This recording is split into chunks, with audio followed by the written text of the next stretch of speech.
Hi,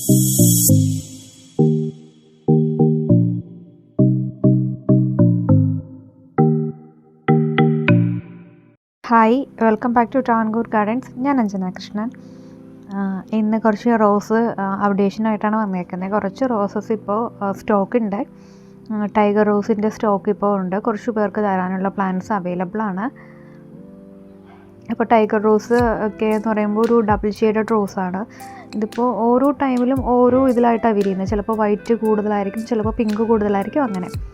ഇത് വന്നിട്ട് ഇപ്പോൾ സ്റ്റോക്കിൽ വന്നിട്ടുള്ളൊരു റോസാണ്. ഒരു ചന്ദന കളർ വന്നിട്ട് ഒരു പിങ്ക് ലൈറ്റ് ഷെയ്ഡ് കൂടെ വരുന്നത്, ആ ഒരു പെറ്റലിൻ്റെ അറ്റത്ത് മാത്രം. ഇത് വന്നിട്ട് അഹല്യ റോസ് ആയിരുന്നു. ഇടയ്ക്ക് വെച്ചിട്ട് Ahalya rose out of stock ആയിരുന്നു. അപ്പോൾ ഇത് വീണ്ടും വന്നിട്ടുണ്ട്. ഓൺ റൂട്ടഡ് പ്ലാന്റ്സ് ആണ് അവൈലബിൾ ആയിട്ടുള്ളത്. അപ്പോൾ അഹല്യ റോസ് വളരെ കുറച്ച് മാത്രമേ ഉള്ളൂ. ഒരു 10 തൈക്കകത്ത് മാത്രമേ ഇപ്പോൾ അഹല്യ റോസ് അവൈലബിൾ ആയിട്ടുള്ളൂ. അപ്പോൾ അത് വേണമെന്നുള്ളവർ ഉടനെ തന്നെ ഇതിൽ കാണുന്ന വാട്സപ്പ് നമ്പറിലൊന്ന് കോൺടാക്റ്റ് ചെയ്യുക. അതുപോലെ തന്നെ റെഡ് ബട്ടൺ റോസാണ്. ഇതിൻ്റെയും വളരെ കുറച്ച് സ്റ്റോക്കുകൾ മാത്രമേ അവൈലബിൾ ആയിട്ടുള്ളൂ. വിരിയുന്ന സമയത്ത് ചിലപ്പോൾ ഇങ്ങനെ ഒരു മുട്ട് പോലെ നിൽക്കും, ചിലപ്പോൾ നല്ലതായിട്ട് വിരിയും. നമ്മുടെ ഹാരത്തിലൊക്കെ കിട്ടുന്ന ടൈപ്പ് റോസാണ്. ബഞ്ചസ് ആയിട്ട് പൂക്കളുണ്ടാവും. ഒരു എന്താ പറയുക, ഒരു പൂങ്കുലയിൽ തന്നെ ഒരു ബ്രാഞ്ചിൽ തന്നെ 3-4 പൂക്കൾ ഉണ്ടാവാറുണ്ട്. ഇത് വന്നിട്ട് ഓറഞ്ച് ഫ്ലോറിബണ്ട ടൈപ്പാണ്. ഇതിൻ്റെ ഒരുപാട് ഓർഡേഴ്സ് കിട്ടിയിട്ടുണ്ട് മുൻപ്. അപ്പോൾ അതിൻ്റെ സ്റ്റോക്കുകളും ഇപ്പോൾ വന്നിട്ടുണ്ട്. ഇതും ഒരു 10 പേർക്ക് അകത്ത് തരാനേ ഉണ്ടാവുള്ളൂ. ഓറഞ്ച് ഫ്ലോറിബണ്ട ഈ സെയിം സൈസ് പ്ലാന്റ്സ് തന്നെ ആയിരിക്കും നിങ്ങൾക്ക് തരുന്നത്. ചിലപ്പോൾ ഫ്ലവർ ഒരു 4-5 ഫ്ലവറൊക്കെ ഒരു പ്ലാന്റ്സിൽ ഉണ്ടാവും. ഇത് വന്നിട്ട് നേരത്തെ കാണിച്ച ടൈഗർ റോസിന് ഞാൻ നേരത്തെ പറഞ്ഞില്ലേ, ഓരോ ടൈമിലും ഓരോ ഫ്ലവറിങ് ആണെന്ന്. ഇതിലിപ്പോൾ വൈറ്റും പിങ്കും കണ്ടോ, സെപ്പറേറ്റ് ആയിട്ട്, ചിലപ്പോൾ പകുതി വൈറ്റും പകുതി പിങ്കും അങ്ങനെ നിൽക്കുന്നുണ്ട്. ഇത് വന്നിട്ട് ക്രീക്കറി റോസാണ്. ക്രീക്കറി റോസും സെയിം തന്നെയാണ്. ഓരോ തവണയും ഓരോ ഫ്ലവറിങ് പാറ്റേൺസിലാണ് വരുന്നത്. ചിലപ്പോൾ വിരിയുന്ന സമയത്ത് ചിലപ്പോൾ പിങ്ക് കൂടുതലായിരിക്കും, വൈറ്റ് കൂടുതലായിരിക്കും. അങ്ങനെ ഒരു കോമ്പിനേഷനിൽ ഓരോ ദിവസവും കഴിയുന്തോറും അതിൻ്റെ കളർ ചേഞ്ച് ആകുന്നൊരു പ്ലാന്റാണ് കേട്ടോ ഇത്. ഇത് വന്നിട്ട് റെഡ് പിനാക്കിയോ റോസാണ്. റെഡ് പിനാക്കിയോയുടെ ഓൺ റൂട്ടഡ് അല്ല, നാടൻ ബഡ്ഡിങ് ആയിട്ടുള്ള തൈകളാണ്. ഇത് വന്നിട്ട് യെല്ലോ റോസാണ്. യെല്ലോ റോസിൻ്റെ ഒരുപാട് തൈകൾ ഇപ്പോൾ സ്റ്റോക്ക് വന്നിട്ടുണ്ട്. കാരണം കഴിഞ്ഞ വട്ടം വീഡിയോ ഇട്ടപ്പോൾ ഇഷ്ടംപോലെ എൻക്വയറീസും അതുപോലെ തന്നെ ഒരുപാട് ആൾക്കാർ എൻ്റെ കയ്യിൽ നിന്ന് മേടിച്ചൊരു റോസാണ് യെല്ലോ റോസ്.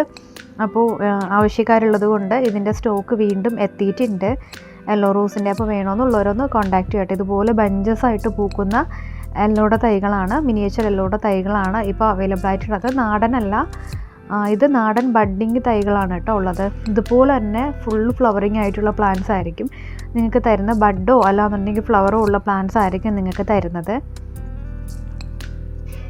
പിന്നെ നിങ്ങൾക്ക് കിട്ടുമ്പോൾ ഈ പ്ലാന്റിൽ ഫ്ലവർ ഉള്ളതാണെങ്കിൽ അതൊന്ന് കട്ട് ചെയ്തിട്ട് വെക്കുന്നതായിരിക്കും എപ്പോഴും നല്ലൊരു കാര്യം എന്ന് പറയുന്നത്. മൊട്ടും ഫ്ലവറും മാറ്റിയിട്ട് പ്ലാന്റ്സ് പോട്ട് ചെയ്ത് കഴിഞ്ഞാൽ നല്ലപോലെ പെട്ടെന്ന് വേര് പിടിച്ച് കിട്ടാനായിട്ട് ഹെൽപ്പാവും. പിന്നെ ഇതും റെഡ് മിനിയേച്ചറിൻ്റെ പ്ലാന്റ്സ് ആണ്. റെഡ് മിനിയേച്ചറിൻ്റെ തൈകൾ ഇപ്പോൾ അവൈലബിൾ ആണ്. ഇത് ഓൺ റൂട്ടഡ് പ്ലാന്റ്സ് ആണ് ഇപ്പോൾ ഉള്ളത്. ഇത് നമ്മുടെ ഹാരത്തിലും ഒക്കെ വെക്കാൻ പറ്റുന്നൊരു ടൈപ്പ് തന്നെയാണ് കേട്ടോ. അമ്പലത്തിൽ പൂക്കളൊക്കെ കെട്ടിക്കൊടുക്കാൻ പറ്റുന്നൊരു ടൈപ്പ് റോസാണിത്. ഇതിൻ്റെയും ഒരുപാട് തൈകളിപ്പോൾ അവൈലബിൾ ആയിട്ടുണ്ട്. ഇത് വന്നിട്ട് നാടൻ പട്ടു റോസാണ്. പട്ടു റോസിൻ്റെയും തൈകളുണ്ട്, പട്ടു റോസും ഉണ്ട്, പനിനീർ റോസിൻ്റെയും തൈകളിപ്പോൾ അവൈലബിൾ ആണ്. പനിനീർ റോസിൽ ബഡോട് കൂടിയ തൈകളായിരിക്കും ഇപ്പോൾ കൂടുതലും. ഇപ്പോൾ വന്നിട്ടുള്ളത് ബഡോട് കൂടിയ തൈകളാണ് കേട്ടോ. അപ്പോൾ അത് വേണമെന്നുള്ളവരും ജസ്റ്റ് ഒന്ന് കോൺടാക്റ്റ് ചെയ്യുക. പട്ടു റോസ്, പനിനീർ റോസിൻ്റെ ചേച്ചി ഒരു കോംബോ ആയിട്ട് കൊടുക്കുന്നുണ്ട്. നിങ്ങൾക്കിപ്പോൾ കോംബോ വേണ്ടാന്നുണ്ടെങ്കിൽ സിംഗിളായിട്ടും പ്ലാന്റ്സ് ഇപ്പോൾ കൊടുക്കുന്നുണ്ട് കേട്ടോ. അപ്പോൾ പ്ലാന്റ്സ് ഇത് ഇപ്പോൾ വലിയ പ്ലാന്റ്സാണ്, ഇപ്പോൾ കൂടുതലുള്ള പ്ലാന്റ്സാണ്. ഇപ്പോൾ സെയിലിനായിട്ടുള്ളത് കുഞ്ഞ് കവറിലെ പ്ലാന്റ്സുകളാണുള്ളത്. അതിനകത്ത് 1-2 ബ്രാഞ്ചസും ഉണ്ടാവും, അതുപോലെ തന്നെ ഫ്ലവറോ ബഡോ ഒക്കെ ഉണ്ടാവുന്ന പ്ലാന്റ്സാണ് കേട്ടോ. അടുത്ത റോസ് എന്ന് പറയുന്നത് ഒരു വെറൈറ്റി റോസാണ്. ഇത് കണ്ടില്ലേ നിങ്ങൾ, ആ ഒരു റെഡ് വന്നിട്ട് ചെറുതായിട്ടൊരു പിങ്ക് ലൈൻ വരുന്ന ആ ഒരു വെറൈറ്റി റോസാണ് കേട്ടോ. ഇത് ബഞ്ചസ് ആയിട്ട് പൂക്കുന്ന ഫ്ലോറിബണ്ട ടൈപ്പാണ്. നമ്മുടെ അധികം ഹൈറ്റോ കാര്യങ്ങളോ ഒന്നും ഉണ്ടാവില്ല. ഇങ്ങനെ ബഞ്ചസ് ആയിട്ട് പൂക്കും. ഫ്ലവേഴ്സിൽ ഇങ്ങനെ ഒരു കളർ ചേഞ്ചിങ് വരും. ഈ റെഡ് വന്നിട്ട് അതിൻ്റെ സൈഡിലും ഒക്കെ ആയിട്ട് ഒരു ഓറഞ്ച് പിങ്കും ഒക്കെ ചേർന്നിട്ട് ഇങ്ങനെ ലൈൻസ് പോലെ വരുന്നതാണ് ഈ ഒരു റോസിൻ്റെ പ്രത്യേകത എന്ന് പറയുന്നത്. ഫസ്റ്റ് ഡേ വിരിയുമ്പോഴാണ് അത് കാണാൻ കുറച്ചുകൂടി അട്രാക്ഷൻ. നമുക്ക് എല്ലാ ടൈപ്പ് നമുക്കത് കറക്റ്റ് അറിയാൻ പറ്റത്തില്ല. അപ്പോൾ ഇത് ശ്രദ്ധിച്ച് നോക്കിയാലേ നമുക്ക് അറിയാൻ പറ്റുള്ളൂ. അങ്ങനെ ഒരു പ്രത്യേക ടൈപ്പ് ഒരു റോസാണ്. ഇപ്പോൾ ഇതിൻ്റെയും ഒരു 7-8 തൈകളോളം ഇപ്പോൾ അവൈലബിൾ ആണ്. അപ്പോൾ ഇതൊരു വെറൈറ്റി റോസാണ്. വേണമെന്നുള്ളവർ ഉടനെ തന്നെ കോൺടാക്റ്റ് ചെയ്യാം കേട്ടോ. ആ ഫസ്റ്റ് വീഡിയോയിൽ കാണിച്ചത് അതാണ് കറക്റ്റ് അതിൻ്റെ ഫ്ലവറും കാര്യങ്ങളൊക്കെ. അങ്ങനെ ഒരു വരുന്നൊരു റോസ് റെയറാണ്. കാരണം ഒരു റെഡും ഒരു പിങ്കോ ഓറഞ്ചോ ഇങ്ങനെ ലൈൻസ് എന്ന് പറയുന്നത്. അപ്പോൾ ഇന്നത്തെ വീഡിയോ ഇത്രയേ ഉള്ളൂ. വീഡിയോ ഇഷ്ടപ്പെട്ടെങ്കിൽ ലൈക്ക് ചെയ്യുക, ഷെയർ ചെയ്യുക, സബ്സ്ക്രൈബ് ചെയ്യുക. താങ്ക്